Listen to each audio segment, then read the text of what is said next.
Hot. This is where we talk about the stories that have everybody talking. And today we are joined by local blogger Rochelle Fritsch, and Jeff Wagner is always back with us.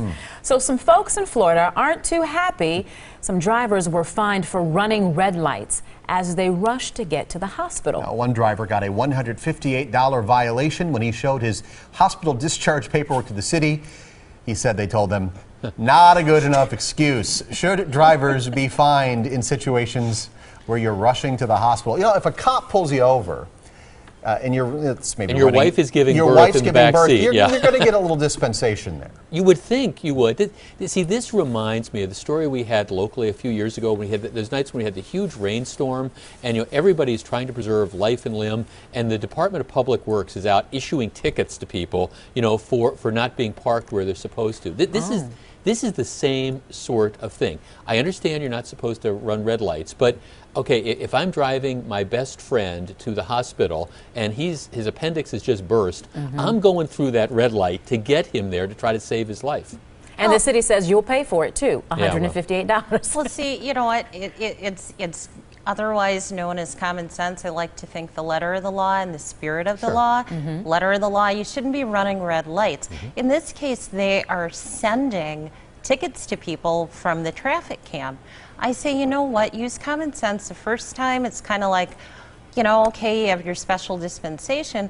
Now, if you have a repeat offender who's always going to the emergency room, I think there's some bigger issues here than whether you're running red lights or not. I do think it's interesting, though, that they set up this traffic camera right outside, essentially at the intersection right before the emergency room. Now, as somebody who has, on occasion, had to rush people to emergency rooms, like in the middle of the night and all, you do wonder if this was targeted to preserve public safety or because you're going to have targets of opportunity, because people are going to be hurrying to get to the emergency room. Targets of opportunity, as in the city needs to make some extra money. There you go. There it is. There you go. Open your checkbook, write the check. All right, more and more cities turning to this as well, so you got to be careful. Yes, Thankfully, they're not here yet. Coming up next, the viewer's choice topic of the day. And Brian Goddard will be back with another wonderful forecast ahead. Here, aren't we? Now more of what's hot. It's our viewer's choice topic of the day. Again, we are joined by Rochelle Fritsch and Jeff Wagner from 620 WTMJ. Today's viewer choice topic, a Sheboygan County woman faces a year behind bars if she is guilty of animal cruelty. Investigators say Kimberly Fidlin's dog was found dead and frozen outside her foreclosed home. She claims her dog was sick. Tests show the animal died from starvation. Should she be sent to prison for that? Well, you know what? If there's a law that says that, then I'm going to say yes, because the law was broken. Now, I'm a dog lover, and so that side of me says yes, there should be some sort of punishment and consequence. The other thing I would like to know, though, a sane, rational person doesn't do this to an animal that they've taken care of. So I'd be interested to know if there are any mental illness issues going on there as well. Well, I just don't think she cared. I mean, if you go behind the scenes, what apparently happened is she moved out of this house a number of months before, moved in with her boyfriend, just kind of bailed on the whole place. The utilities ended up getting shut off. Some of her stuff was there. But, okay, you have a dog. All right, if you don't want the dog anymore, you take the dog to the shelter. You take the dog to the Humane Society. You don't just abandon the dog and let it die in this particular fashion. I understand sometimes people get more outraged at the way pets are treated than, say, like children are, but this is one of those particular situations where if she is guilty of this, yeah, she deserves the consequences, and yeah, I think that means perhaps some jail time.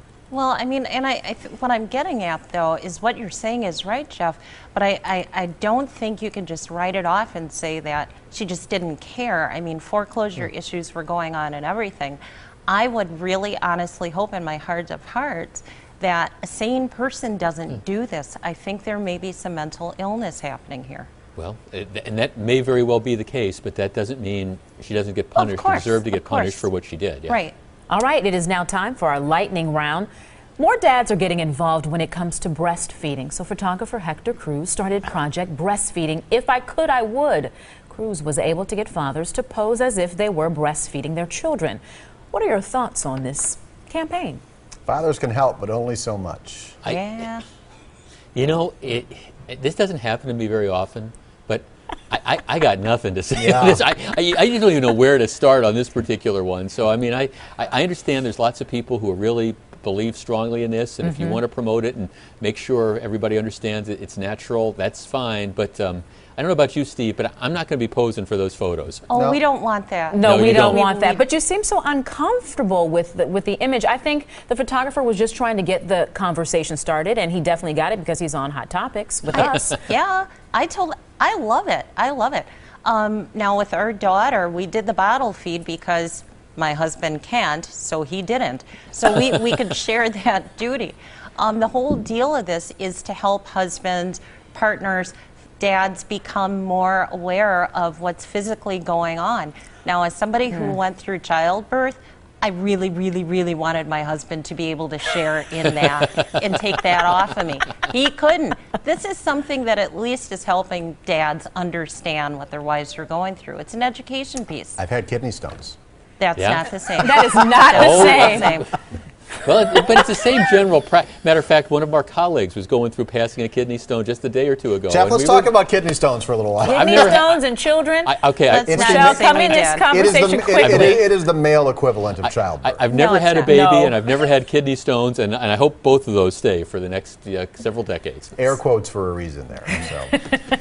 All right, everybody, let's bail out. Grab the ejection ready. handles. The What's Hot discussion continues online. Find it at tmj4.com/hot.